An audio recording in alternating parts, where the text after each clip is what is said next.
చేశారులే John.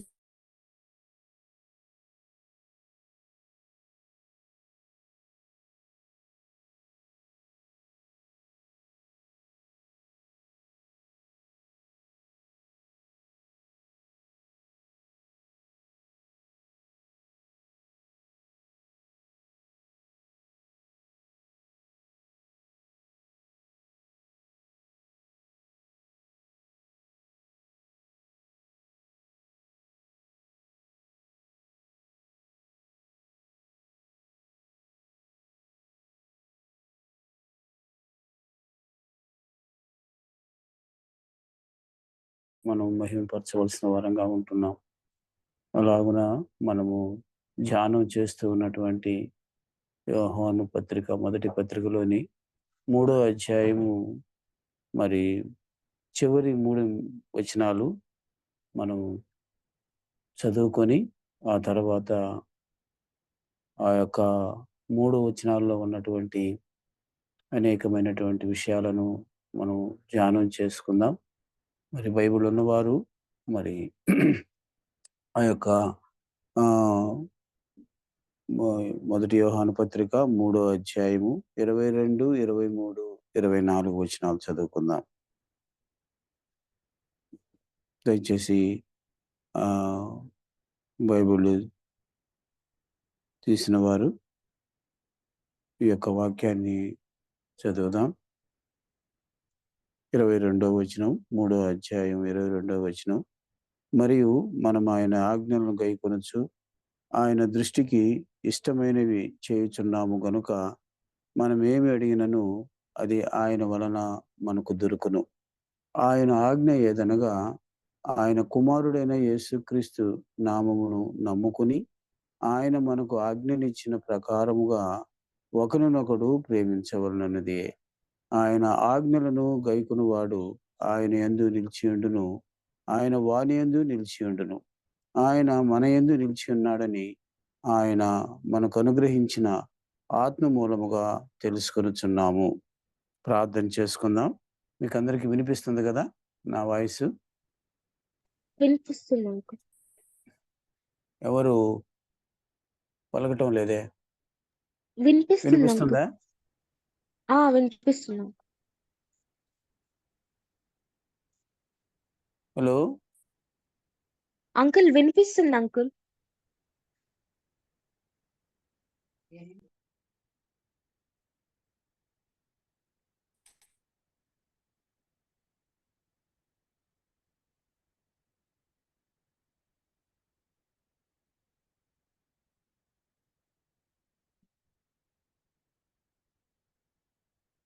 వినిపిస్తుందమ్మా మీకు? ఎవరికన్నా నా వాయిస్ వినిపించటం లేదా?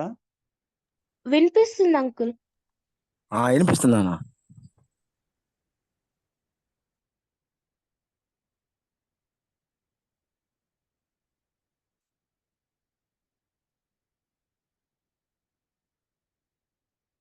ఏమయ్యా ఒకరు కూడా రెస్పాండ్ కావటం లేదు? అన్నా వినిపిస్తుంది, లైట్ గా వినబడుతుంది, సౌండ్ లైట్ గా వినబడుతుంది అన్న. కొంచెం సౌండ్ పెట్టుకోండి, వినిపిస్తుంది.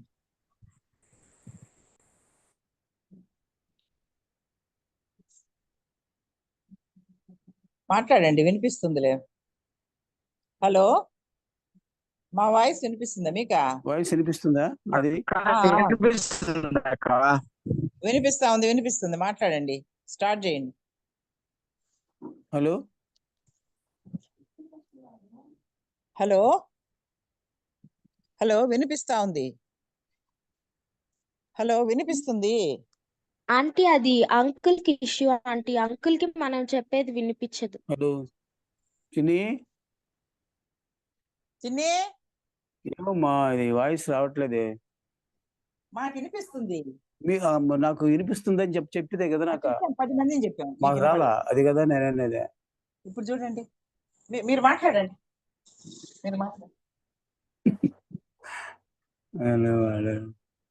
ప్రార్థన చేసుకుందాం.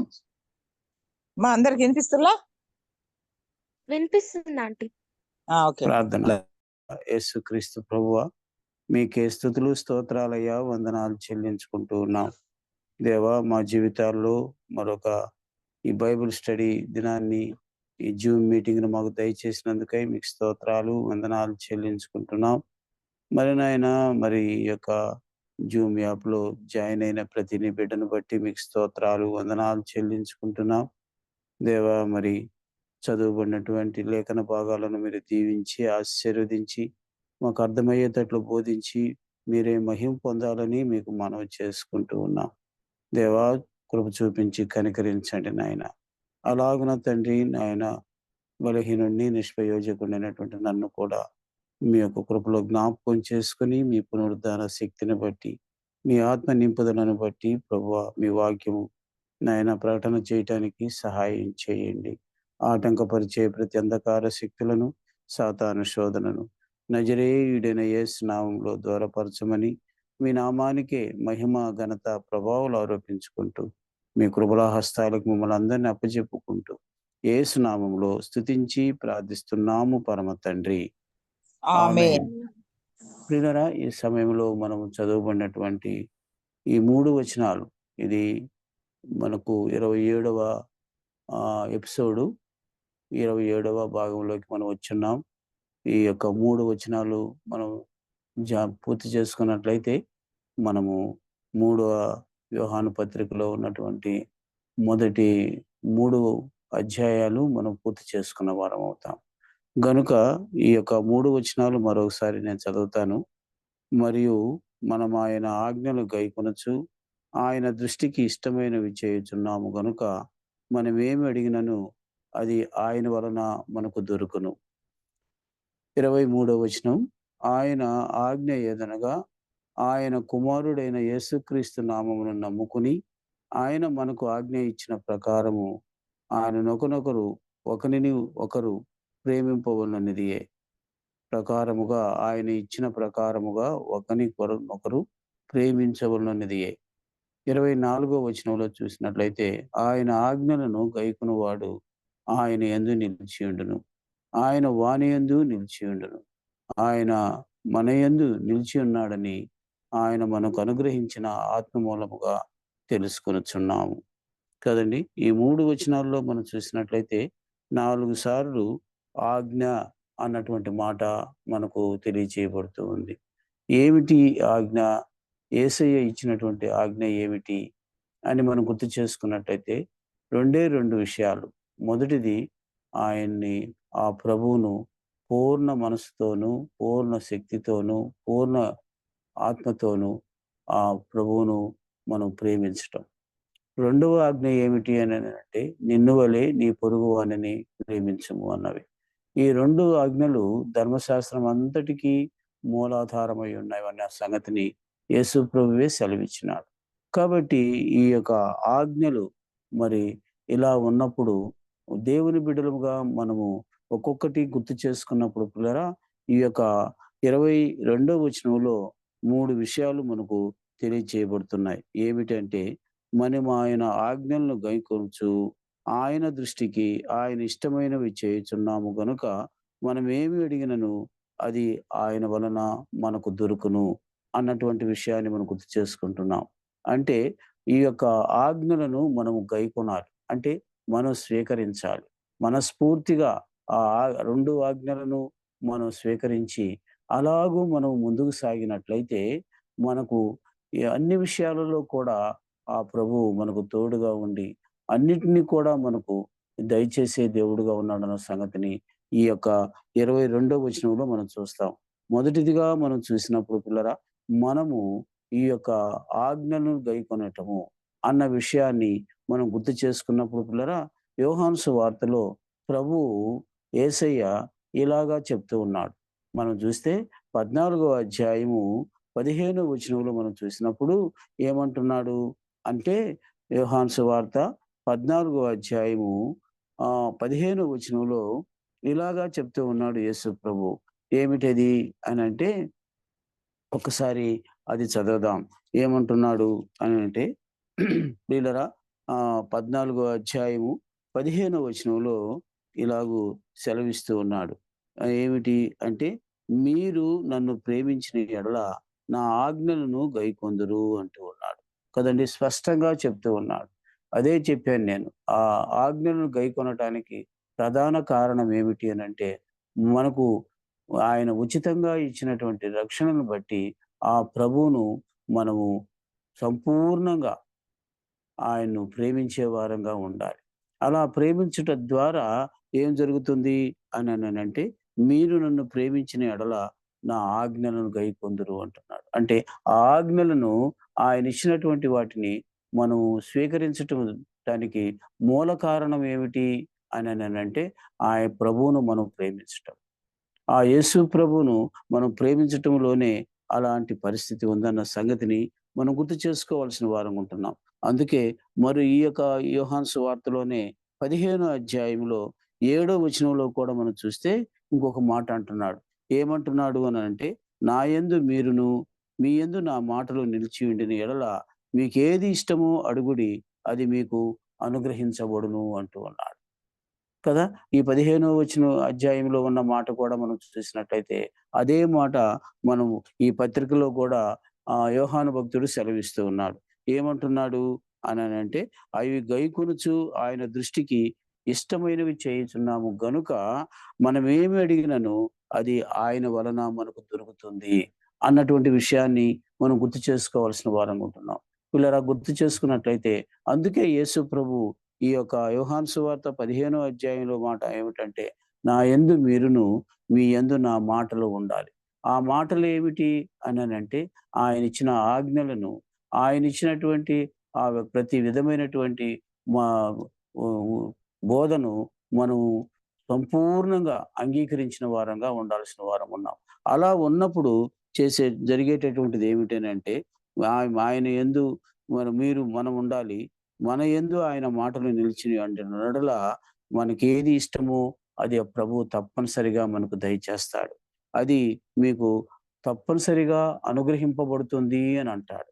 కాబట్టి మనం ఆ విషయాన్ని మనం గుర్తు చేసుకొని మొట్టమొదటిగా మనం గుర్తు చేసుకోవాల్సింది ఏమిటి అననంటే, ఆయన ఆజ్ఞలను మనము పాటించి, అంగీకరించి, స్వీకరించి ముందుకు సాగినప్పుడు ప్రతి విధమైనటువంటి అవసరతను ప్రభువు తన సమృద్ధిలోంచి తీరుస్తాడన్న సంగతిని ఈ యొక్క 22వ వచనంలో మొదటిదిగా మనం గుర్తు చేసుకోవాల్సిన వారము. రెండవదిగా మనం చూసినట్లయితే పిల్లరా, ఆ రెండవ ద 22వ వచనంలోనే రెండవ విషయం ఏమిటి అననంటే, ప్రభు దృష్టికి ఇష్టమైనవిగా ఉండాలి. అవి ఏదైనా సరే ఆ ప్రభు దృష్టికి ఇష్టమైనవిగా ఉన్నప్పుడు మాత్రమే మనం చేసే ప్రతి పని ఆ ప్రభువుకి ఇష్టమైనవిగా ఉన్నప్పుడు ఆ ప్రభువుగా ఏం చేస్తాడు అననంటే తప్పనిసరిగా మనల్ని సంతోషకరమైనటువంటి స్థితిలోనికి మనల్ని తీసుకొని వెళతాడు. కదా! కాబట్టి మనం గుర్తు చేసుకోవాల్సింది ఏమిటంటే, ఆజ్ఞలను స్వీకరించటం ఒక ఇదైతే, ఆ స్వీకరించినప్పుడు మనం చేసే పని గూడా ఎలా ఉండాలి అనంటే, ప్రభువుకి ఇష్టమైనదిగా ఉండాలని దేవుడు కోరుకుంటూ ఉన్నాడు. అవును ప్రియులారా! అందులోనే ఉన్నది గొప్ప విషయం. ఏమిటి అనంటే, ప్రభువుని ప్రేమించాలి. అలాగే మన సాటి సహోదరుని కూడా ప్రేమించాలి. అందుకనే పౌలు భక్తుడు కూడా గలతీయులకు రాసిన పత్రికలో ఈ మాట అంటున్నాడు. 5వ అధ్యాయంలో మనం గుర్తు చేసుకుంటే గలతీయులకు రాసిన పత్రిక 5వ అధ్యాయము 6వ వచనంలో కూడా మనం గుర్తు చేసుకున్నప్పుడు పిల్లరా ఈ మాట రాయబడి ఉంది. వ్యర్థమైన మాటల వలన ఎవడును మిమ్మల్ని మోసపరచనీయుకుడి ఇట్టి క్రియలను వలన ఏమవుతుంది అంటే అక్కడ రాయబడిన మాట చూడండి పిల్లరా. గలతీయులకు రాసిన పత్రికలో మనం గుర్తు చేసుకున్నప్పుడు 5వ అధ్యాయము 6వ వచనంలో మరొక మాట రాయబడి ఉంది. ఏమిటి అంటే అక్కడ గలతీయులకు రాసిన పత్రిక 5వ అధ్యాయము 6వ వచనంలో మనం చూసినప్పుడు పిల్లరా, యేసుక్రీస్తునందుండు వారికి సున్నతి పొందుట ఎందేమీ లేదు గాని పొందకపోవుట ఎందేమీ లేదు గాని ప్రేమ వలన కార్యసాధకమగు విశ్వాసమే ప్రయోజనకరముగా ఉంటుంది అంటున్నాడు. కాబట్టి మనం ప్రేమించే దాన్ని బట్టి మన విశ్వాసము ఏమవుతుంది అంటే అందరికీ ప్రయోజనకరంగా ఉండేదిగా ఉంటూ ఉంది. వీళ్ళరా గుర్తు చేసుకుందాం. ఇక్కడ మనం గుర్తు చేసుకున్నప్పుడు దేవుడు మనకు సెలవిస్తున్నటువంటి మాట ఒకటి ఉంది. ఏమిటి అంటే ఇక్కడ చూడండి, సున్నతి పొందటము, సున్నతి లేకపోవటం అనేది పాత నిబంధన ఆచారం ప్రకారమే ఉంటుంది. కానీ మరి కొత్త నిబంధనలోనికి వచ్చేటప్పటికి ఈ యొక్క పౌలు భక్తుడు సెలవిస్తూ ఉన్నాడు. ఏమంటున్నాడు అననంటే, అది పొందినా పొందకపోయినా అందులో ఏమీ లేదు గాని ప్రేమ వలన కార్యసాధకమగు విశ్వాసమే మనకు ప్రయోజనకరమవుతుంది అని అంటున్నాడు. కాబట్టి మన జీవితాల్లో రెండవ అంశం ఏమిటి అంటే అది ప్రేమ కలిగి ఉండటం అనేది మనం గుర్తు చేసుకోవాల్సిన వారం ఉంటున్నాం. మొదటిది ఆ ఆజ్ఞను స్వీకరించటము లేకపోతే గైకొనటము అయ్యుంటే, రెండవదిగా మనం గుర్తు చేసుకున్నప్పుడు పిల్లారా ఏమిటి అననంటే, మన యొక్క ప్రేమ ఇతరులకు పంచిపెట్టేటప్పుడు అది కార్యసాధకమైనప్పుడు, ఆ పని జరుగుతూ ఉన్నప్పుడు అది మన జీవితానికి, మన విశ్వాస జీవితానికి అది ప్రయోజనకరంగా ఉంటదన్న సంగతిని పౌలు భక్తుడు సెలవిస్తూ ఉన్నాడు. అవును ప్రియులారా, ఇలాంటి పరిస్థితి మనకుండాలనేదే దేవుని యొక్క ఉద్దేశమైనదని మనం గుర్తు చేసుకోవాల్సిన వారం ఉంటున్నాం. ఎందుకు అననంటే, ఒక్కసారి మనం గుర్తు చేసుకున్నప్పుడు అప్పుడు మనము ప్రభువు యొక్కను ఏది అడిగినా సరే కదండీ! అంటే దేవునికి ఇష్టమైనది ఆ పని చేస్తూ ఉండేటప్పుడు మనం అడిగేటటువంటి ప్రతి అవసరతను కూడా ఆయన మనకు దయచేసేవాడుగా ఉంటున్నాడు. అందుకని ఇక్కడ మూడవదిగా మనం చూసినప్పుడు మనము ప్రభువు అడిగినవన్నీ మనకు ఆయన తప్పనిసరిగా దయచేసేవాడుగా ఉన్నాడన్న సంగతిని మనం గుర్తు చేసుకోవాల్సిన వారం ఉంటున్నాం. ఒక్కసారి మనం గుర్తు చేసుకున్నట్లయితే పాత నిబంధన గ్రంథంలో మనకు ఈ విషయము స్పష్టంగా తెలియజేయబడుతది. ఎందుకని అననంటే అక్కడ మనకు ఇశ్రాయేలీయుల పక్షముగా సమూయేలు ప్రార్థన చేసినప్పుడు తప్పనిసరిగా దేవుడు ఇశ్రాయేలీయులకు అది విజయం చేకూర్చిన వాడుగా ఉంటూ ఉన్నాడు. ఈ విషయాన్ని మనం గుర్తు చేసుకోవాల్సిన వారం ఉంటున్నాం.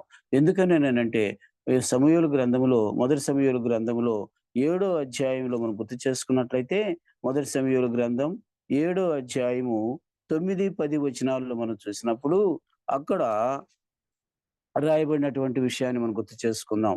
చూడండి పిల్లరా, అక్కడ సమూయేలు ఏమని ప్రార్థన చేస్తున్నాడు అననంటే, మనం ఏది అడిగినా ఆ ప్రభు మనకు దయచేస్తాడు అన్న దానికి ఇది మనకు చాలా స్పష్టమైనటువంటి ఉదాహరణగా మనం చూసుకోవచ్చు. ఎగ్జాంపుల్‌గా మనం చూసుకోవచ్చు. ఏమిటి అననంటే 7వ సమూయేలు అధ్యాయము కదండీ! 7వ అధ్యాయము 9, 10 వచనాల్లో మనం గుర్తు చేసుకున్నప్పుడు ఏం రాయబడిందో చూడండి. సమూయేలు పాలు విడువని ఒక గొర్రె పిల్లను తెచ్చి యెహోవాకు సర్వాంగ బలిగా అర్పించి ఇశ్రాయేలీయుల పక్షమున యెహోవాను ప్రార్థన చేయగా యెహోవా అతని ప్రార్థన అంగీకరించెను. సమూయేలు దహన బలి అర్పించుచుండగా ఫిలిష్తీయులు యుద్ధం చేయుటకై ఇశ్రాయేలు మీదకి వచ్చిరి. అయితే యెహోవా ఆ దినమున ఫిలిష్తీయుల మీద మెండుగా ఉరుములు ఉరిమించి వారిని తారుమారు చేయగా వారు ఇశ్రాయేలు చేత ఓడిపోయిరి అని రాయబడి. చూసారా ప్రియులారా, ఎప్పుడైతే ఆయన ఆజ్ఞలను పాటించి కదండి తన సాటి వారైనటువంటి ఇశ్రాయేలీయుల కొరకు సమూయేలు ప్రార్థన చేసినప్పుడు, అదే మనం చూసినాం కదా, ఏమని అనుకున్నాము, మనం ఏది అడిగినను ఆయన దయచేస్తాడన్న దానికి ఇదొక మనకు ఉదాహరణ, మాదిరి. ఎందుకనంటే ఇప్పుడు చూడండి, అప్పటి వరకు ఇశ్రాయేలీయులు చాలా భయపడిపోయినారు. ఫిలిష్తీయులు వస్తే మనం ఓడిపోతాము అని. అయితే సమూయేలు చూడండి ఏం చేస్తున్నాడు అని మనం గుర్తు చేసుకున్నట్లయితే, ఆయన ఒక గొర్రె పిల్లను బలిగా అర్పించినాడు.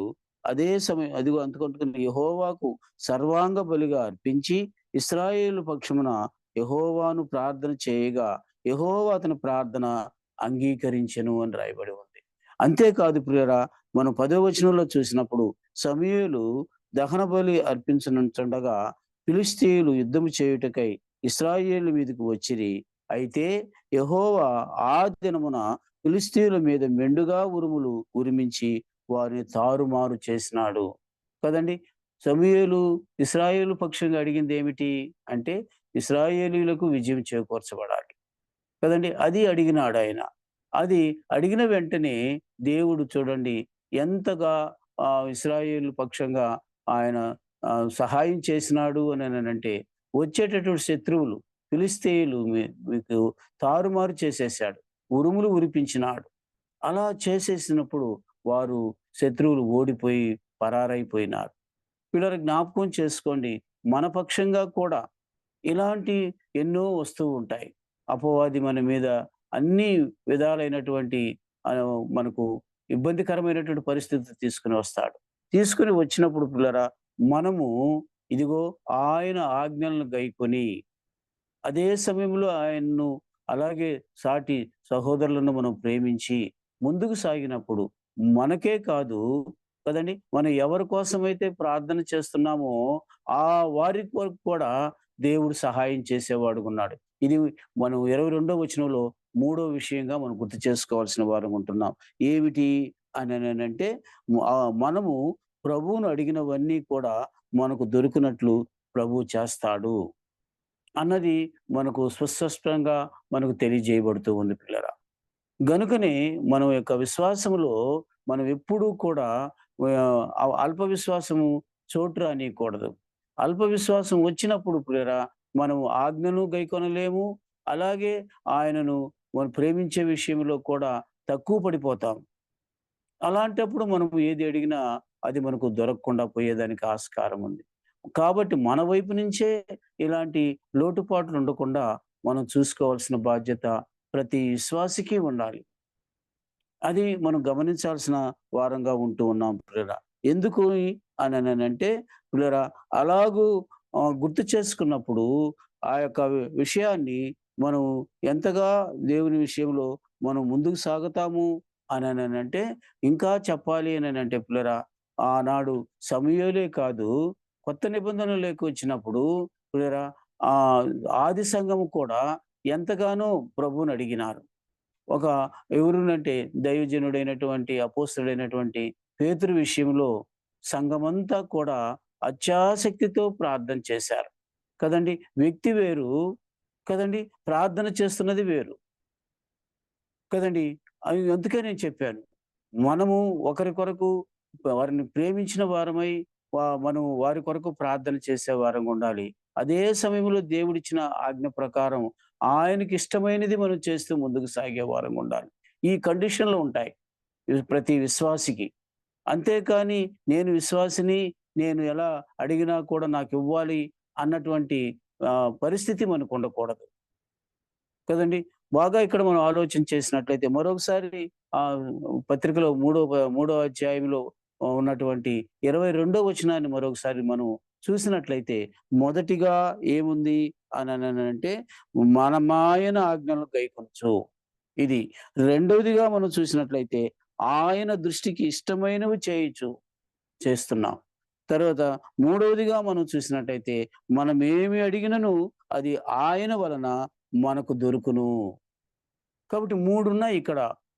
ఏమిటి అంటే మనం ఆయన ఆజ్ఞలను గైకొన్న వారంగా, స్వీకరించిన వారంగా, వాటిని చేసే వారంగా ఉండటం అనేది మొదటిదైతే, రెండవదిగా మనం చూసినట్లయితే ఆ చేసేదేదో, ఆ క్రియ ఏదో ఆయన దృష్టికి ఇష్టమైనదిగా ఉండాలి. ప్రభు దృష్టికి ఇష్టమైనదిగా ఉండాలి. అలా ఉన్నప్పుడు మూడవది ఖచ్చితంగా జరిగి తీరుతుంది. ఏమిటే మూడవది? మనం ఏమి అడిగినను కదండి, అది ఆయన వలన మనకు దొరుకుతుంది. గనుక పిల్లరా, సమూయేలు ఇశ్రాయేలు పక్షంగా ప్రార్థన చేశాడు. సర్వాంగ హోమమును ఆయన చేసినాడు, బలిని అర్పించాడు. చేసి ప్రార్థన చేస్తూ ఉండగానే ఫిలిష్తీయులు వచ్చేసారు ఇశ్రాయేలు మీదకి. అయితే చూడండి, అక్కడ మనం గుర్తు చేసుకున్నప్పుడు ఏం చేశాడు దేవుడు అంటే వచ్చినటువంటి శత్రువుల మీదకి ఉరుములు మెరుపులు పంపించాడు. వారిని తారుమారు చేసేసాడు. ఇప్పుడు వారు ఈ ఇశ్రాయేలుని ఏమీ చేయలేకపోయినారు కదా. ఇప్పుడు సమూయేలు అడిగిన దానిని అది ఏదైనా అంటే ఆ యొక్క గొప్ప కార్యాన్ని దేవుడు చేయగలిగినాడు పిల్లరా. మన జీవితంలో కూడా అది నెరవేరుస్తుందన్న సంగతిని మనం నమ్మాలి. విశ్వాసంతో సమూయేలు అడిగాడు. ఎవరి పక్షంగా అడిగాడు అంటే ఇశ్రాయేలు పక్షంగా అడిగాడు. ఇప్పుడు శత్రువులు వచ్చారు, కానీ వారికి అపజయం కలిగించి దేవుడు పంపించి వేసినాడు. ఇది మొదటిది పాత నిబంధనలో. కొత్త నిబంధనలో మీ ముందుకు నేను తీసుకుని వచ్చినప్పుడు పిల్లలు చూడండి, అపోస్తల కార్యాల్లో 12వ అధ్యాయంలో ఈ సందర్భం ఉంది. 5వ వచనం నుంచి మనం చదివితే అక్కడ రాయబడిన మాట చూడండి పిల్లరా. అక్కడ ఏం జరిగింది? దైవజనుడు అపోస్తుడైనటువంటి పేతురు చెరసాలలో ఉన్నాడు. చెరసాలలో ఉన్నాడు. ఆయనను ఆనాడు ఉన్నటువంటి వారు హేరోదు ఆయనను చంపించాలని ఒక పన్నాగం పన్నాడు. అంతకుముందే యాకోబు గారిని ఆ చంపించేశాడు. దాని తర్వాత ఇప్పుడు పేతురును కూడా చంపాలని ఆయన ముందు ఆలోచన చేశాడు. అలా చేసినప్పుడు ఇప్పుడు ఆ చెరసాలలో ఉన్నాడు. చూసినట్లయితే 12వ అధ్యాయం 4వ వచనం నుంచి చదివితే అక్కడ రాయబడు, అతనిని పట్టుకొని చెరసాలలో వేయించి పస్కా పండుగైన పిమ్మట ప్రజల యొద్దకు అతని తేవాలని ఉద్దేశించి అతనికి కావలి ఉండుటకు 4 చతుష్టయముల సైనికులను అతనికి అప్పగించెను. అతనిని ఆ చతుష్టయాలకి 4 చతుష్టయాలకు ఆయన్ని పేతురుని అప్పగించాడు. మరి చూడండి, పేతురు 5వ వచనంలో మనం చూసినట్లయితే పేతురు చెరసాలలో ఉంచబడెను. సంఘమైతే, ఇది మనకు కావాల్సింది, సంఘమైతే అతని కొరకు అత్యాసక్తితో దేవునికి ప్రార్థన చేయించుండెను అని రాయబడి ఉంది. పిల్లరా, గుర్తు చేసుకుందాం. ఇక్కడ కూడా ఎట్లాగా ఉంది అని అంటే, చెరసాలలో ఉన్నటువంటి పేతురు కొరకు వేరే దగ్గర ఉన్నటువంటి సంఘము ప్రార్థన చేస్తూ ఉంది. ఇప్పుడు దేవుడు ఏం చేస్తున్నాడు? తన కార్యం చేయటం మొదలుపెట్టినాడు కదా. ప్రార్థన ఒక దగ్గర జరుగుతూ ఉంది కదండి. అది కావలసినటువంటి వ్యక్తి, విడుదల కావాల్సిన వ్యక్తి వేరొక దగ్గర ఉన్నాడు. అయితే దేవుడు ఆ యొక్క కార్యాన్ని సఫలం చేయటానికి ఎంతగానో ముందుకు నడిపించినాడు. ఇప్పుడు దేవుడు తన దూతను పంపించాడు కదండి. అక్కడ రాయబడిన మాట మనం చూసినట్లయితే ఆ మాట రాయబడి ఉంది. 7వ వచనంలో ఉంది, ఇదిగో ప్రభు దూత అతని దగ్గర నిలిచెను, అతడుండిన గదిలో వెలుగు ప్రకాశించెను. దూత పేతురు పక్కన తట్టి త్వరగా లెమ్మని చెప్పి అతని లేపగా సంకెళ్ళు అతని చేతిలో నుండి ఊడిపడిను. అప్పుడు దూత అతనితో, నీవు నడుము కట్టుకొని చెప్పులు తొడుక్కునమనెను. అతడు అలాగు చేసిన తరువాత దూత, నీ వస్త్రము పైన వేసుకొని నా వెంబడి రమ్మని అతనితో చెప్పెను. అతడు వెలుపలకు వచ్చి దూత వెంబడి వెళ్ళి దూత వలన జరిగినది నిజముగా జరిగినని గ్రహింపక తనకు దర్శనము కలిగినని తలంచెను. మొదటి కావలి, 2వ కావలి దాటి పట్టణమునకు పోవు ఇనుపు గవిని యొద్దకు వచ్చినప్పుడు దానంతట అదే వారికి తెలుసుకొనెను. వారు బయలుదేరి ఒక వీధి దాటిన వెంటనే దూత అతనిని విడిచిపోయెను. విడుదల జరిగిందా లేదా ప్రియులారా? జ్ఞాపకం చేసుకోండి. మనం ఏది అడిగినను ఆయన మనకు దయచేస్తాడన్నటువంటి ఈ 2 సందర్భాలు చూడండి. సమూయేలు కదండి, ఇశ్రాయేలు కొరకు ప్రార్థన చేశాడు. ఇక్కడ సంఘమైతే అత్యాసక్తితో పేతురు కొరకు ప్రార్థన చేసింది. 2 దగ్గరలో కూడా కదండి తన బిడ్డలైనటువంటి వారికి విజయం చేకూర్చిన వాడు మన దేవుడు. అందుకనే ఈ 22వ వచనంలో మనం చూసినప్పుడు ఆజ్ఞలు గైకొనటము, ఆయన ఇష్టమైన పనిని మనం చేయటము, 3వది మనం ఏది అడిగినను ఆ ప్రభు మనకు దయచేస్తాడు. 22వ వచనంలో ఇలాంటి పరిస్థితి ఉందన్న సంగతిని మనం గుర్తు చేసుకోవాల్సిన వారు ఉంటున్నాం ప్రియుల. ఇప్పుడు అదే సంఘము ప్రార్థన చేసినప్పుడు ప్రియుల, చెరసాలలో ఉన్నటువంటి, బంధకాల్లో ఉన్నటువంటి కదండి పేతురుని ఆ రాత్రికి రాత్రే దేవుడు తన దూతను పంపి అతను బయటకు వచ్చేటట్టుగా చేసినాడు. లేకపోతే తెల్లారితే అతనికి శిరచ్ఛేదనం ఉండేది. ఇంత భయంకరమైన పరిస్థితి నుంచి పేతురును తప్పించటానికి కారణం ఒకటే ప్రియులారా, ఏమిటనంటే ఈ 22వ వచనమే. మరొకసారి చదువుతాను ప్రియులారా. మనమాయన ఆజ్ఞలు గైకొనుచు ఆయన దృష్టికి ఇష్టమైనవి చేయుచున్నాము గనుక మనమేమి అడిగినను అది ఆయన వలన మనకు దొరుకును కదా. బాగా గుర్తు చేసుకోండి. ఈ 2 సందర్భాలను మన మనసులో ఉంచుకున్నప్పుడు నిజముగా ఆయనకి ఇష్టమైనది మనం చేయగలుగుతాం. ఆయన ఆజ్ఞలు మనం గైకొనగలుగుతాం. మనము ఆయన అడిగి మనం పొందగలుగుతాం. ఇది 22వ వచనంలో ఉన్నటువంటి సారాంశము కదా. 23వ వచనానికి వద్దాం పిల్లరా. 23వ వచనం చదువుతాను చూడండి పిల్లరా. ఆయన ఆజ్ఞ ఏదనగా ఆయన కుమారుడైన యేసుక్రీస్తు నామమును నమ్ముకొని ఆయన మనకు ఆజ్ఞ ఇచ్చిన ప్రకారముగా ఒకరినొకడు ప్రేమింపవలనదే కదండి. ఇది చాలా సార్లు మనము ఆజ్ఞ అంటంతోటే మనకు గుర్తుకొచ్చేటటువంటిది ప్రభువును ప్రేమించటము, నిన్ను వలె నీ పొరుగు వారిని ప్రేమించటము. 2 దగ్గరలో కూడా ఉండేది ప్రేమే కదా! ఆ ఆజ్ఞను మనం చే చే అనుసరించిన ఎట్లా, లేకపోతే గైకొనిన ఎడల, లేక స్వీకరించి దాని ప్రకారం ముందుకు నడిచినట్లయితే అక్కడ అంటాడు ఏమంటున్నాడు? యేసుక్రీస్తు నామమును నమ్ముకొని మధ్యలో అది పెట్టాడు పిల్లరా. ఏమిటి అనంటే ఆయన కుమారుడైన పరమ తండ్రి అయినటువంటి ఆయన కుమారుడైనటువంటి యేసుక్రీస్తు నామము నమ్ముకోవాలి. కదండీ! ఇక్కడ మన నమ్మకాన్ని ఆహ్, మన యోహాను భక్తుడు మనకు స్పష్టంగా తెలియజేస్తూ ఉన్నాడు. ఏమిటనంటే మనం నమ్మకం లేకుండా ప్రియులారా మనం నమ్మకం లేకుండా మనము ఏది కూడా ఆయన ఆజ్ఞలను మనం పాటించలేం. కాబట్టి ప్రభువునందు విశ్వాసం ఉంచాలి. అదే సమయంలో ఆయన ఆజ్ఞలను మనం ఏం చేయాలి? ప్రకారముగా ఒకరినొకడు ఏం చేయాలి? ప్రేమించాలి. ఒకరినొకడు ప్రేమించాలి. కదా! ఏ ఏ ఏ దాని మీద నమ్మకం ఉండాలి మనకు? యేసుక్రీస్తు నామం మీద నమ్మకం ఉండాలి. అందుకని మనం ప్రార్థన చేసినప్పుడు కూడా చివరిలో అదే అంటాం కదా! యేసుక్రీస్తు నామమున అడిగి వేడుకొనుచున్నాము ప్రభువా అంటాం. పరమ తండ్రి అంటాం. ఎందుకని? అంటే ఆ పరమ తండ్రి ప్రియమైన కుమారుడు యేసుక్రీస్తు ప్రభువు గనుక యేసుక్రీస్తు ప్రభు నామమును ముందు మనం విశ్వాసముంచి అలాగూ మనము ఒకరినొకరం ప్రేమించి ముందుకు సాగినట్లయితే ప్రియులారా ఆయన ఆజ్ఞను మనం పాటించిన వారం అవుతామన్న సంగతిని మనం గుర్తు చేసుకోవాల్సిన వారం ఉంటున్నాం. కనుక ఈ విషయాన్ని మనము 23వ వచనంలో మనం 2 విషయాలను మనం గుర్తు చేసుకోవచ్చు. మొదటిది ఏమిటంటే విశ్వాసం ఉంచుట. ఆజ్ఞలను యేసుక్రీస్తు నామం పేరట మనం పాటిస్తూ యేసుక్రీస్తు నామమును మనం విశ్వాసం ఉంచాలి. ఇది ఈ ఈ 23వ వచనంలో ఒక మొదటిది. ఏమిటి అనంటే ఆయన విశ్వాసం ఉంచటం అనేది మనకు ప్రాధాన్యమై ఉంటుంది. ఎందుకననంటే యేసయ్య ఈ మాట చెప్తూ ఉన్నాడు. చూస్తారా? లూకా సువార్త 8వ అధ్యాయము లూకా సువార్త 8వ అధ్యాయంలో ఈ విశ్వాసం ఉంచుట అనేది ఇక్కడ ఈ సందర్భంలో మనం చూడగలుగుతాం. ఏమిటి అనంటే యేసయ్య ప్రాంతంలో ఉన్నప్పుడు ఆ 8వ అధ్యాయంలో మనం చూద్దాము. ఏం జరిగింది అనంటే ఒక యాయీరు అనేటటువంటి సమాజ మందిరపు అధికారి యేసు ప్రభు దగ్గరకు వచ్చాడు. యేసు ప్రభు దగ్గరకు వచ్చి తన కుమార్తె విషయమై బ్రతిమిలాడినాడు. చూస్తారా? మనం చూసినట్లయితే 41, 42 వచనాలు.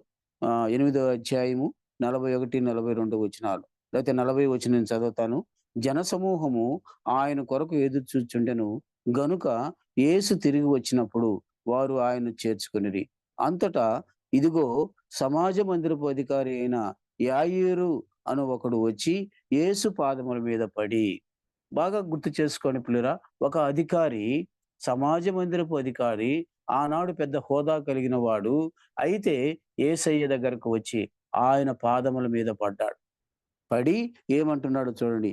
ఇంచుమించు 12 ఏండ్లు ఈడుగల తన యొక్కతే కుమార్తె చావ సిద్ధముగా ఉన్నది గనుక తన ఇంటికి రమ్మని ఆయనను బతిమాలుకొనెను కదా!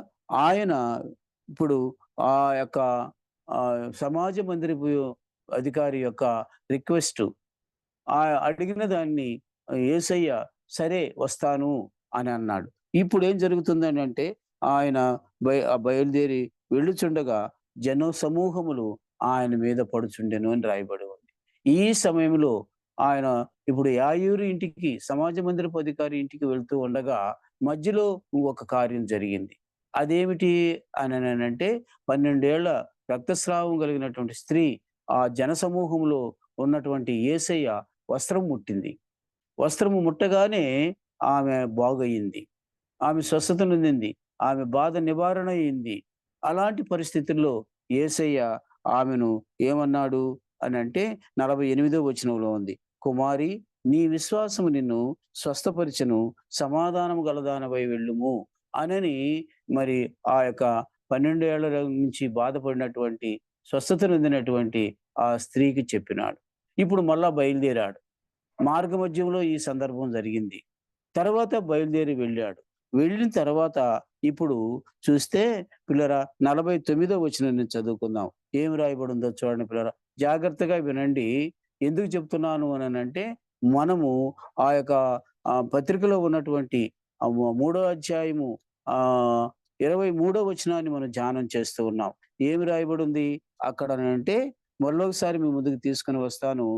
ఆయన ఆజ్ఞ ఏదనగా, ఆయన కుమారుడైన యేసుక్రీస్తు నామమును నమ్ముకొని, ఆయన మనకు ఆజ్ఞనిచ్చిన ప్రకారముగా ఒకరినొకడు ప్రేమింపవలెననిది అన్న మాట మనం చూస్తున్నాం. ఇక్కడ 2 చెప్పాను నేను.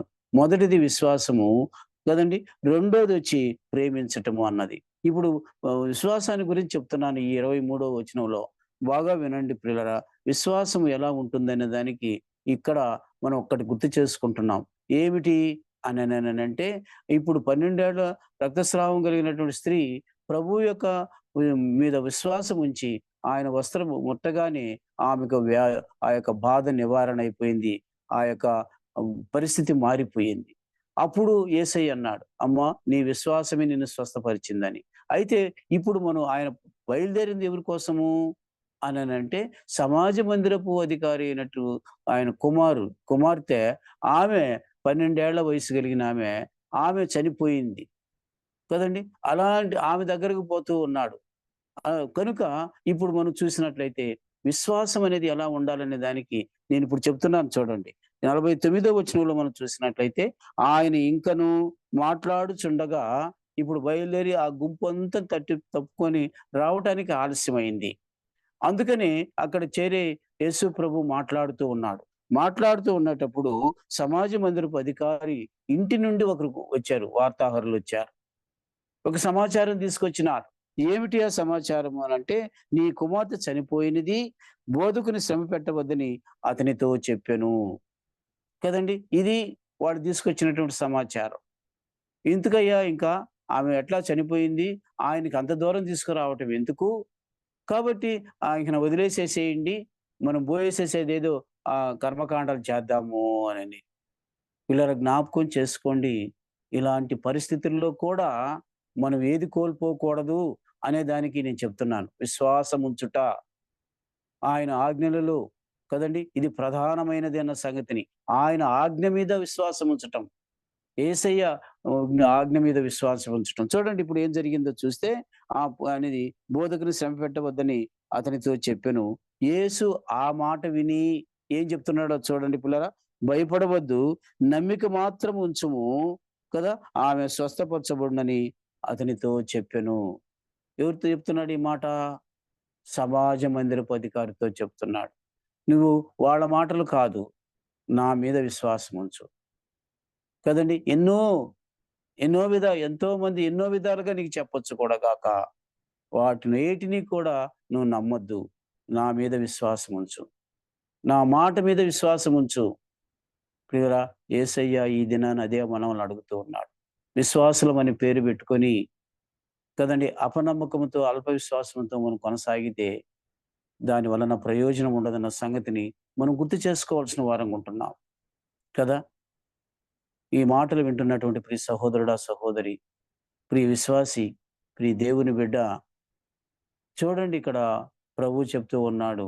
ఏమంటున్నాడు అనంటే, నీవు భయపడవద్దు, నమ్మిక మాత్రం ఉంచుము, ఆమె స్వస్థపరచగలనని ఆమెతో పడునని అతనితో చెప్పి ఇంటికి వచ్చినప్పుడు పేతురు, యోహాను, యాకోబు ముగ్గురు ఉండారు శిష్యులు. వారిని ఆ చిన్నదాని తల్లిదండ్రులను తప్ప మరెవ్వరిని ఆయన లోపలికి రానియ్యలేదు. అందరూ ఆమె నిమిత్తమై ఏడ్చుచూ రొమ్ము కొట్టుకునిచుండగా ఆయన వారితో ఏడవవద్దు, ఆమె నిద్రించుచున్నదే గాని చనిపోలేదని చెప్పెను. ఆమె చనిపోయినని వారెరిగి ఆయనను ఎగతాళి చేస్తున్నారు కదండి! అవును, ఈనాడు కూడా ప్రియులారా ఎలాంటి పరిస్థితుల్లో ఉన్నాయి అంటే, ప్రార్థన చేస్తూ ఉండేటప్పుడు ఆ ప్రార్థనను మన విశ్వాసంతో చేయాలన్నటువంటి సత్యాన్ని గ్రహించకుండా చాలా మంది ఉన్నారు కదా! ఇక్కడ కూడా అలాగే ఉంది. వారేమనుకుంటున్నారంటే, ఈయనేంది వచ్చి ఆమె బతికుంది, నిద్రపోతుంది అని చెప్తున్నాడేంటి అని ఎగతాళి చేస్తా ఉన్నారు కదా! అయితే ఆయన ఆమె చెయ్యి పట్టుకొని, చిన్నదానా లెమ్మని చెప్పగా ఆమె ప్రాణం తిరిగి వచ్చిన గనుక వెంటనే ఆమె లేచెను. అప్పుడు ఆయన ఆమెకు భోజనం పెట్టుడని ఆజ్ఞాపించెను. ఆమె తల్లిదండ్రులు విస్మయమందిరి.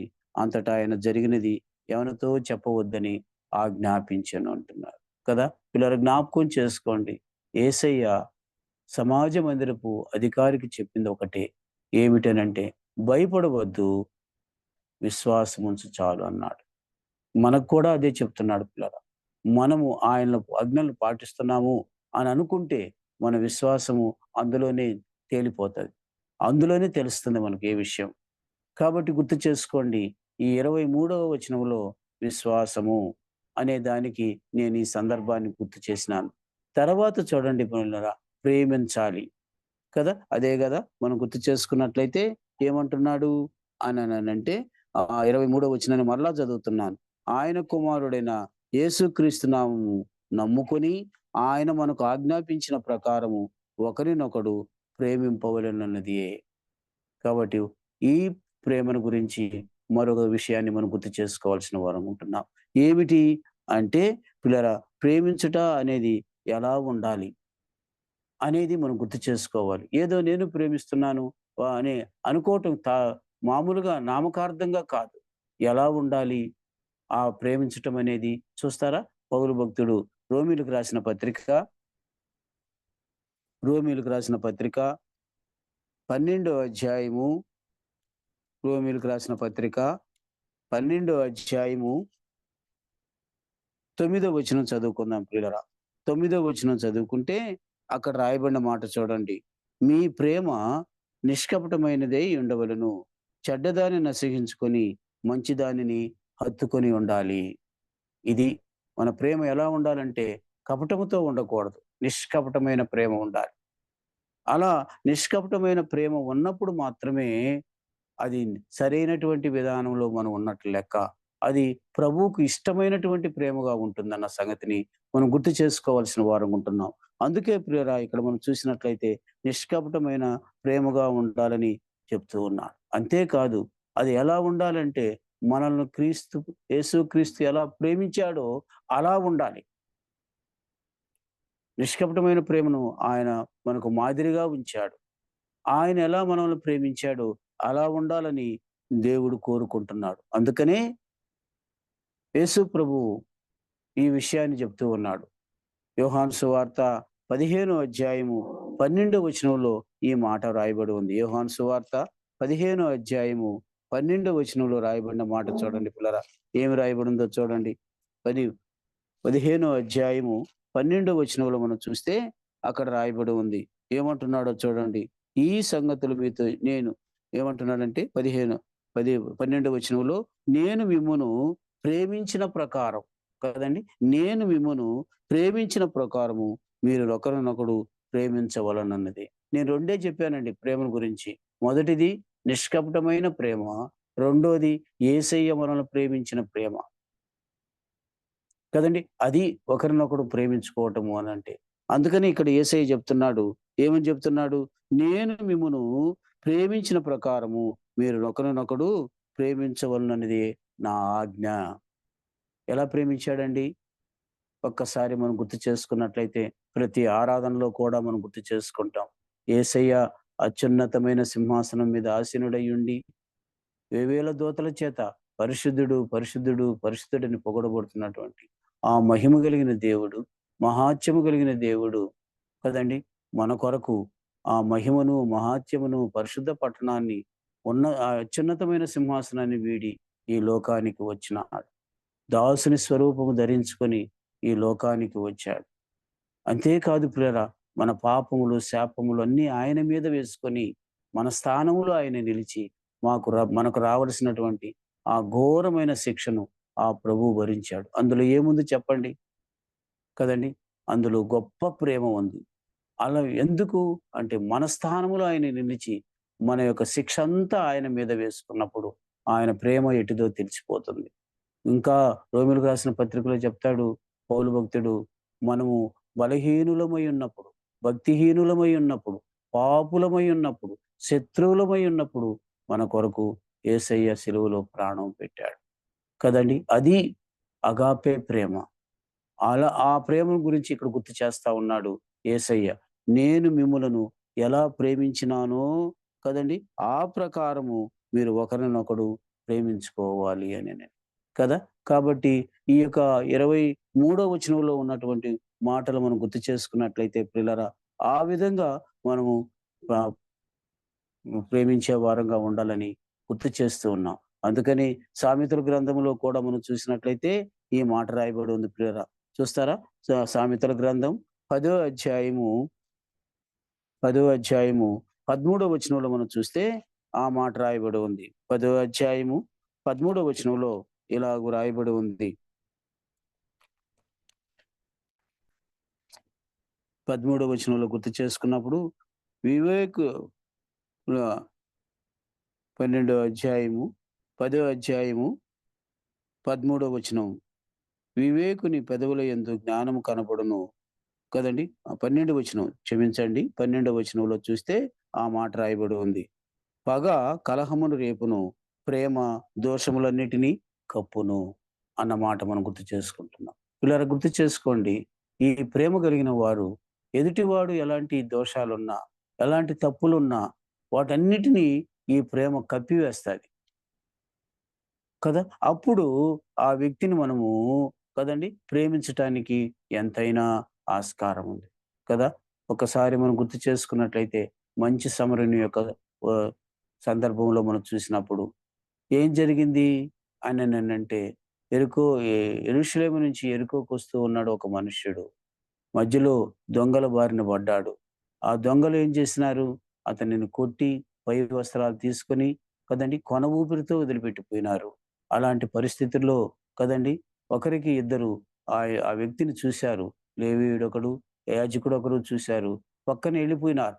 అయితే ఒక సమరయుడు మాత్రం ఆ యొక్క మూలుగు విని చావు బతుకుల్లో ఉన్నటువంటి కదండీ ఆ యొక్క ఆ వ్యక్తి దగ్గరకు, మనుషుడి దగ్గరకు వచ్చి తన దగ్గర ఉన్నటువంటి నూనె, ద్రాక్షారసం అతనికి ఇచ్చి తన వాహనం మీద ఎక్కించుకొని పూటకోళ్ళ వాని ఇంటికి తీసుకుని వెళ్ళి పరామర్శించెను అని రాయబడి ఉంది. కదండీ! ఇది అగాపే ప్రేమ అంటే. అదే దేవుడు మన ఎడల చూపించాడు. యెరూషలేము అనేటటువంటి దేవుని యొక్క గృహాన్ని మనం వదిలి, యెరికో అనేటువంటి శాపగ్రస్తమైనటువంటి లోకంలో మనం బ్రతుకుతూ ఉంటిమి కదా. ఆ శాపగ్రస్తమైనటువంటి ఆ బ్రతుకు నుంచి మనల్ని తప్పించే దాని కొరకు యేసయ్య మంచి సమరయుడుగా ఈ లోకానికి వచ్చాడు. మనందరి కొరకు సిలువలో ప్రభు ప్రాయశ్చిత్తం చేశాడు గదా. అలాంటి గొప్ప ప్రభువు దేవుడు మనకున్నాడు గనుక, ఆ ప్రేమ మనం మాదిరిగా తీసుకోవాలనేది దేవుని యొక్క ఉద్దేశం. నేను మిమ్ములను ప్రేమించే రీతిగా మీరు ఒకరినొకరు ప్రేమించుకోండి అంటాడు కదా. కాబట్టి గుర్తు చేసుకుందాం ప్రియులారా, ఈ ప్రేమ దోషములన్నీ కప్పుతుందని సామెతల గ్రంథం 10:12లో తెలియజేయబడుతూ ఉంది. కాబట్టి ఈ సమయంలో ఎవరైనా సరే మనం ప్రేమిస్తున్నాము అనంటే, ఆ ప్రేమ ఎలా ఉండాలని కూడా చెప్తున్నాను. నిష్కపటమైనదిగా ఉండాలి కదా. అలాంటి పరిస్థితి మనకుండాలని యోహాను భక్తుడు మన కొరకు 23వ వచనం, 3వ అధ్యాయం 23వ వచనంలో మనకు తెలియజేస్తూ ఉన్నాడన్న సంగతిని మనం గుర్తు చేసుకుందాం ప్రియులారా. అలాగే మనం చూసినట్లయితే మరి 24వ వచనానికొచ్చినప్పుడు అక్కడ రాయబడిన మాట చూడండి పిల్లరా. 24వ వచనం పూర్తి చేసుకుందాం. ఆయన ఆజ్ఞలను గైకొనువాడు ఆయన యందు నిలిచియుండును. ఆయన వాని యందు నిలిచియుండును. ఆయన మన యందు నిలిచి ఉన్నాడని ఆయన మనకు అనుగ్రహించిన ఆత్మ మూలముగా తెలుసుకొనుచున్నాము అంటూ ఉన్నాడు కదా. కాబట్టి ఇక్కడ గూడా మనం చూసినట్లయితే ప్రియులారా, ఏమి రాయబడి ఉంది అంటే మొదటిదిగా ప్రభువునందు నిలిచి ఉంటాం. ప్రభువునందు నిలిచి ఉంటాం. అదే హ్మ్. దేవుడు గూడా కోరుకునేది. మనం ప్రభువు యందు నిలిచి ఉంటాం. రెండవదిగా మనం చూసినట్లయితే ప్రభువు మనకు అనుగ్రహించినటువంటి, మనకిచ్చినటువంటి ఆత్మ మూలముగా సమస్తమును మనకు తెలియజేయబడుతుంది. ఇవి 2 24వ వచనంలో మనం చూడగలుగుతాం ప్రియులారా. ప్రభువునందు నిలిచి ఉండటం ఎట్లాగా అననంటే, అది మనం ఒక్కసారి యోహాను సువార్తలోకి వెళితే ఆ విషయం తెలుస్తుంది ప్రియులారా. యోహాను సువార్త 14వ అధ్యాయము 21వ వచనంలో ఈ మాట రాయబడి ఉంది. చూస్తారా? 14వ అధ్యాయము 21వ వచనంలో ఇలాగ రాయబడి ఉంది. ఏమిటంటే, నా ఆజ్ఞలను అంగీకరించి వాటిని గైకొనువాడే నన్ను ప్రేమించువాడు. నన్ను ప్రేమించువాడు నా తండ్రి వలన ప్రేమింపబడును, నేనును వానిని ప్రేమించి వానికి నన్ను కనపరుచుకొందునని చెప్పాను అని రాయబడి. కాబట్టి చూడండి ఎలా ఉందో ఒక్కసారి మనం చూస్తే, ఆయన ఆజ్ఞను అనుకరించి గైకొన్నప్పుడు ఆయన్ను ప్రేమించి, ఆయన ప్రేమించి ఆ ఆ పరమ తండ్రి ద్వారా మనం ప్రేమింపబడతామన్న సంగతిని మనం గుర్తు చేసుకోవాల్సిన వారం ఉంటున్నాం. అంతేకాదు ప్రియులారా, ఆయన అలాగూ చేయగలిగిన నాడు మరొకసారి ఆ మాట చెప్తూ ఉండేటప్పుడు ఇస్కరియోతు యోధ మరలా ఒక క్వెషన్ వేసినాడు. చూస్తారా? అక్కడే కిందనే ఉంది. 22, 23 వచనాల్లో ఉంది. ఏమంటున్నాడు చూడండి. ఇస్కరియోతు యోధ ఇస్కరియోతు కాని యోధ కదండి ఇలా అంటున్నాడు. ఇస్కరియోతు యోధ కాదు కానీ ఇంకొక శిష్యుడున్నాడు యోధ. ఆయన, ప్రభువా, నీవు లోకమునకు కాక మాకు మాత్రమే నిన్ను నీవు కనపరుచుకున్నటకేమీ సంభవించినని అడుగగా యేసు ఇలా అంటున్నాడు. ఒకడు నన్ను ప్రేమించిన ఎడల వాడు నా మాట కొనును, అప్పుడు నా తండ్రి వారిని ప్రేమించును. మేము వారి యొద్దకు వచ్చి, బాగా వినండి పిల్లరా, వాని యొద్ద నివాసము చేతుము అంటూ ఉన్నాడు.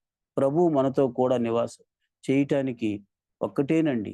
ఏమిటేదేనంటే ఆయన ఆజ్ఞలు గైకొని ఆయనను ప్రేమిస్తూ ఆయన ప్రేమను ఇతరులకు పంచిపెట్టడమే ఆయన మనలో నివసించటానికి గొప్ప ఆధిక్యత ఉంటుంది. కాబట్టి మనం గుర్తు చేసుకోవాల్సిన వారం ఉంటున్నాం. గనుక ప్రియులారా, మరి చివరిగా మనం ఆ యొక్క 24వ వచనంలోనే మనం చూసినట్లయితే ఏమిటి అనంటే, ఆ ప్రభువు మనకిచ్చినది ఎలా తెలుస్తుందనంటే ఆత్మ ద్వారానే తెలుస్తాది కదండి. అవును ప్రియులారా, గలతీయులకు రాసిన పత్రికలో 4వ అధ్యాయంలో ఈ మాట వ్రాయబడి ఉంది. ఏమిటేటి అంటే, గలతీయులకు రాసిన పత్రిక 4వ అధ్యాయము 6వ వచనంలో మనం గుర్తు చేసుకున్నప్పుడు ఈ మాట రాయబడి ఉంది.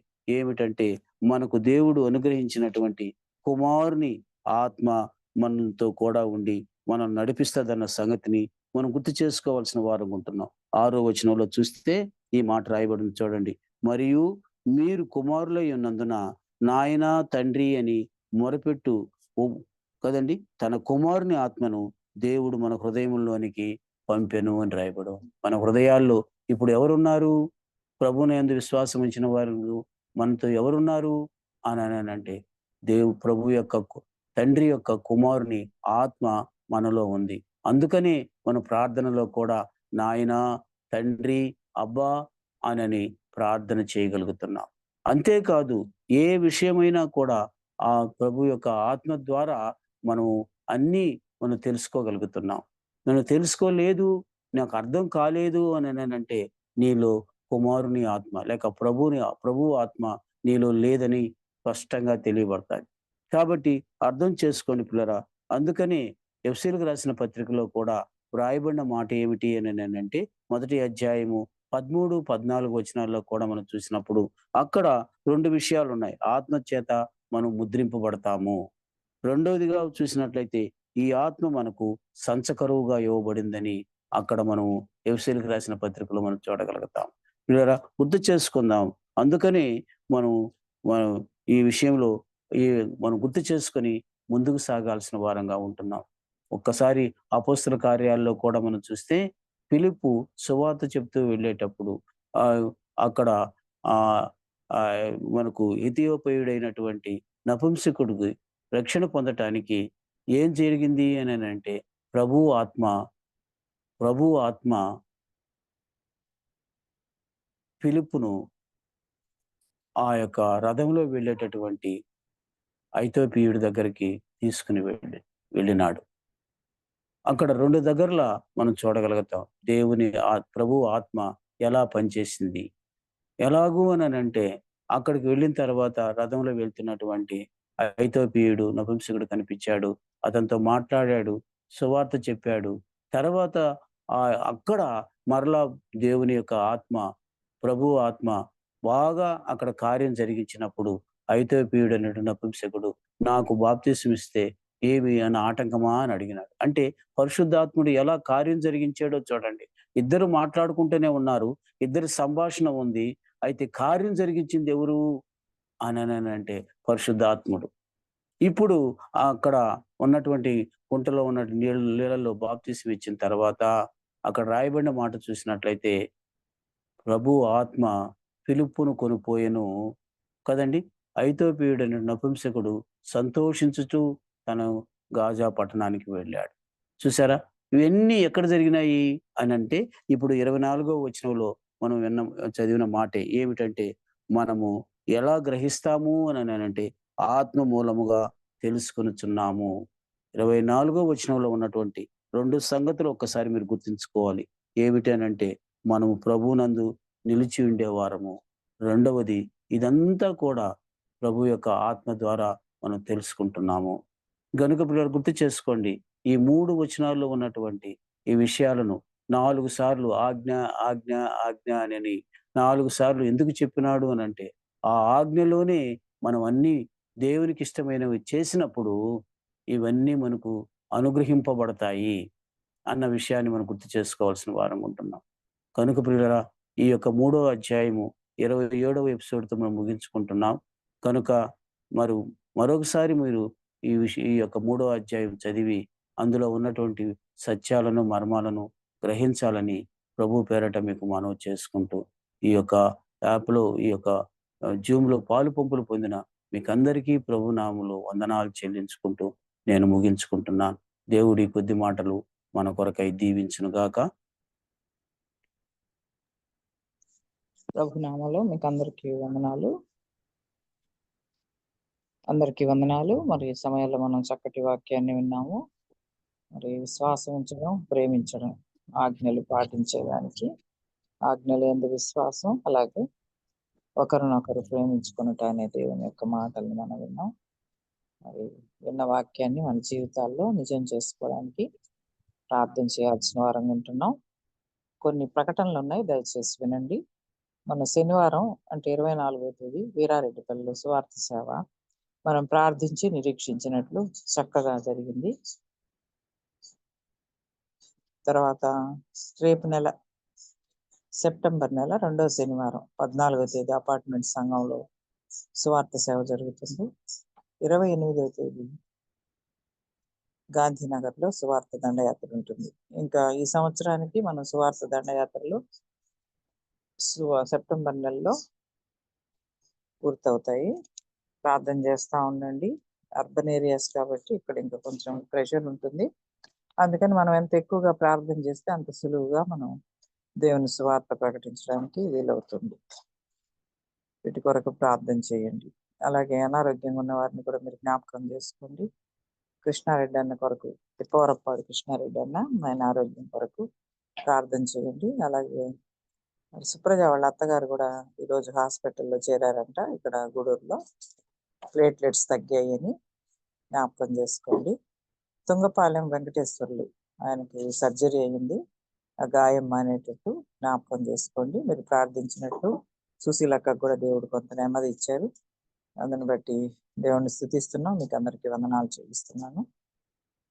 ఇలాగా వేణురెడ్డి అంటే సుప్రజ వాళ్ళ అన్న, ఆయన కొరకు ప్రార్థన చేయండి. వాళ్ళ వదిన రూపిణి, ఆమెకు కూడా ఆరోగ్యం బాగాలేదు.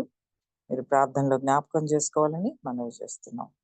అలాగా వృద్ధులందరి కొరకు కూడా ప్రార్థన చేయండి. మన సంఘాల్లో చాలా మంది వృద్ధాప్యంలో ఉన్నారు, చాలా ఇబ్బందులు పడుతున్నారు. వారి కొరకు మీరు ప్రార్థనలో జ్ఞాపకం చేసుకోవాలని మనవి చేస్తున్నాం.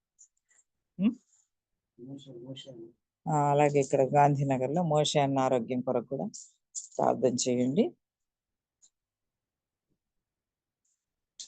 ఇవి ప్రకటనలు. అదేవిధంగా మనం ప్రార్థనతోటి ముగించుకున్నాము. సురేష్ ప్రార్థన చేయండి. బ్రదర్ సురేష్ విన్న వాక్యాన్ని బట్టి ప్రార్థనలో నడిపిస్తారు. వందనాలండి. ప్రార్థన చేసుకుంటాం. కృపా సత్య సంపూర్ణుడా, ప్రేమ కలిగిన మా కన్న తండ్రి, జీవము కలిగినాను పరిశుద్ధుడా, నీతిమంతుడా, మీకే వందనాలు చెల్లించుకుంటున్నాం. తండ్రి, ఈ దినం ఉదయకాలం నుంచి ఇప్పటివరకు కాపాడి రక్షించారు. మీ పరిశుద్ధమైనటువంటి హస్తాలతో మమ్మల్ని భద్రపరిచారు. మా జీవితాలకు కావలసినటువంటి ఆరోగ్యాన్ని, ఆయుష్ మీ కృప ద్వారా మాకు ప్రసాదించినందుకు వందనాలు చెల్లించుకుంటున్నాం. దేవా, ఈ రాత్రికాల సమయంలో మరి ఈ దినము మరి నానా జరిగినటువంటి బైబిల్ స్టడీని బట్టి వందనాలు చెల్లించుకుంటున్నాం. దేవా మరి జూమ్ లో మీ పిల్లలందరినీ చేర్చారు. నాన్న ప్రత్యేకంగా మీ దాసుని నిలబెట్టారు. మరి నాన్న యోహాను పత్రికల్లో ఉన్నటువంటి నాన్న మీరు రాసి ఇచ్చినటువంటి మాటలను నాన్న దాసుడు చెప్పగలిగేటటువంటి కృపను మీరు అనుగ్రహించినందుకు వందనాలు చెల్లించుకుంటున్నా. దేవా మరి మేము ఎలాగో మీ ఆజ్ఞలు గైకొనాలో నాన్న మరి మీ ఆజ్ఞలు గైకొన్నటువంటి మేము మరి ఒకని ఒకడు నాన్న ప్రేమ కలిగి మరి జీవించగలిగేటటువంటి ఆ స్థితిలోకి మేము రావాలని మీరు తెలియచేసినటువంటి ప్రతి మాటను బట్టి మీకే వందనాలు చెల్లించుకుంటున్నా. ఆ ప్రేమ నిష్కప్తమైనటువంటిదిగా ఉండాలని కూడా మీ లేఖనాల ద్వారా సెలవిచ్చినందుకు వందనాలు. దేవా ఆ ప్రేమను మీ కుమారుడైనటువంటి యేసుక్రీస్తు ప్రభువారు నానా మరి సిలువలో చూపించిన విధానం బట్టి మీకే వందనాలు చెల్లించుకుంటున్నా. మరి అంత మాత్రమే కాదు, మరి నానా సమూయేలును మా మధ్యలోకి తీసుకొని వచ్చారు. మరి చెరసాల్లో ఉన్నటువంటి పేతురును కూడా మీరు తీసుకొని వచ్చిన దేవుడు అయినందుకు వందనాలు చెల్లించుకుంటున్నాం. ఈ మాటలను సవివరంగా మీ దాసుని ద్వారా ఈ రాత్రికాల సమయంలో మరి నాకును విన్నటువంటి మీ పిల్లలకందరికీ మీరు దయచేసిన విధానం బట్టి వందనాలు. మరి ఈ పరిచర్య ఎంత భారమైనప్పటికీ కూడా కుమారులు ఎంతగానో ప్రయాసపడుతూ ఉన్నారు. మరి నాన్న సార్కి మంచి ఆరోగ్యాన్ని, శక్తిని, బలాన్ని దయచేయండి. మీ కాపుదలు ఉంచండి. అలాగే నాన్న అమ్మను కూడా జ్ఞాపకం చేసుకోండి. మరి మీ బిడ్డకు కూడా మంచి ఆరోగ్యాన్ని దయచేయండి. వాళ్ళ కుటుంబంలో ఇచ్చినటువంటి నానా సంతానాన్ని, డానీ కుటుంబాన్ని, విజయ కుటుంబాన్ని కూడా జ్ఞాపకం చేసుకొని నాన్న మీద దీవించి ఆశీర్వదించమని వేడుకుంటూ ప్రార్థన చేస్తున్నా. ఇలాగనే 8 సంఘాల్లో ఉన్నటువంటి మీ పిల్లలందరి కుటుంబాలను ఈ రాత్రికాల సమయంలో మీద దీవించి ఆశీర్వదించండి. మరి వారికి మంచి ఆరోగ్యాన్ని, శక్తిని, బలాన్ని దయచేయమని వేడుకుంటున్నా. దేవా మరి అనారోగ్యంతో ఉన్నటువంటి వారు కృష్ణారెడ్డిని జ్ఞాపకం చేసుకోండి, మంచి ఆరోగ్యాన్ని దయచేయండి. మరి నాన్న సుశీలమ్మని కూడా జ్ఞాపకం చేసుకోండి, మంచి ఆరోగ్యాన్ని దయచేయండి. మరి మోషేని కూడా జ్ఞాపకం చేసుకోండి, ఆయనకి మంచి ఆరోగ్యాన్ని దయచేయండి. రాత్రికాల సమయంలో మీ పిల్లలకి నెమ్మదిని దయచేయమని వేడుకుంటున్నాం. అలాగే తండ్రి మరి వచ్చే నెలలో మరి జరగవలసినటువంటి సువార్త సేవ మరి అపార్ట్మెంట్ లోను, గాంధీనగర్ సంఘంలోను మీరే సహాయం దయచేయమని వేడుకుంటున్నాం. అక్టోబర్ లో జరగవలసిన వార్షికుడికి విషయంలోను సహాయం దయచేయమని దేవా మీ కాపుదల భద్రత ఇంతవరకు దయచేసినందుకు వందనాలు చెల్లించుకుంటూ మరి నాన్న మీ మాటలు విన్నటువంటి మేము మా హృదయంలో ఉంచుకొని మీరు అక్కడ వరకు నానా మరి అనేక మందిని రక్షించగలిగేటటువంటి భాగ్యాన్ని మీరే మాకు దయచేయమని మీ పిల్లల కుటుంబాలకు మీ తోడు, మీ కాపుదల, సమాధానం, సంతోషం అనుగ్రహించమని యేసుక్రీస్తు పరిశుద్ధమైన నామంలో స్తుతించి ప్రార్థించి బ్రతిమలాడి వేడుకుంటున్నాం మా కన్న తండ్రి. ఆమేన్. Thank you. వందనాలు. ఇంకొక ముఖ్యమైనటువంటి ప్రకటన ఉంది. వార్షిక కూడికలు అక్టోబర్ నెల 21, 22 ఆ 2 డేట్స్ కూడా జ్ఞాపకం పెట్టుకొని ప్రార్థన చేయండి. ప్రతి సంఘం నుంచి కూడా బాప్తీసాలు తీసుకునే వారి పేర్లు మీరు తీసుకొని మాకు పంపించాలని మనవి చేస్తున్నాం. అవి కనుక్కొని సండే అనౌన్స్ చేసి లేదా వీక్ డేస్ లో అనౌన్స్ చేసి వాళ్ళ దగ్గర నుంచి బాప్తీసాలకు సిద్ధపడ్డ వారి యొక్క పేర్లు మీరు ప్రార్థన చేయండి, మాకు కూడా పంపించండి. అక్టోబర్ నెల 21వ తేదీ, 22 2 రోజులు ఉంటుంది. 21వ తేదీ ఈవినింగ్ నుంచి స్టార్ట్ అవుతుంది వార్షిక కోడికలు. తర్వాత 22వ తేదీ బాప్తీసాలు, మరి 22వ తేదీ సాయంత్రంతో ముగించబడతాయి. ఇవి జ్ఞాపకం పెట్టుకోవాలని మనం చేస్తున్నాను. అందరికీ వందనాలు చెప్పుకొని ముగించుకుందాం. మరి ఈరోజు కొత్తగా బ్లెస్సీ బేల్దర్ కాలనీ నుంచి జాయిన్ అయ్యారు. థ్యాంక్ యూ అమ్మా, గాడ్ బ్లెస్ యూ. యోసేపు అన్న వందనాలు. గ్రేస్ ఇవాంజలికల్ టీం వందనాలు. యషి అన్న, కాంతమ్మ వందనాలు. నందిని, పద్మ, సుప్రజ వందనాలమ్మ. పీటర్ పాల్ వందనాలు. ప్రణుత వందనాలు. ప్రేమరాజ్ అన్న వందనాలు. సురేష్ వందనాలు. వందనాలన్న, అందరికీ వందనాలు.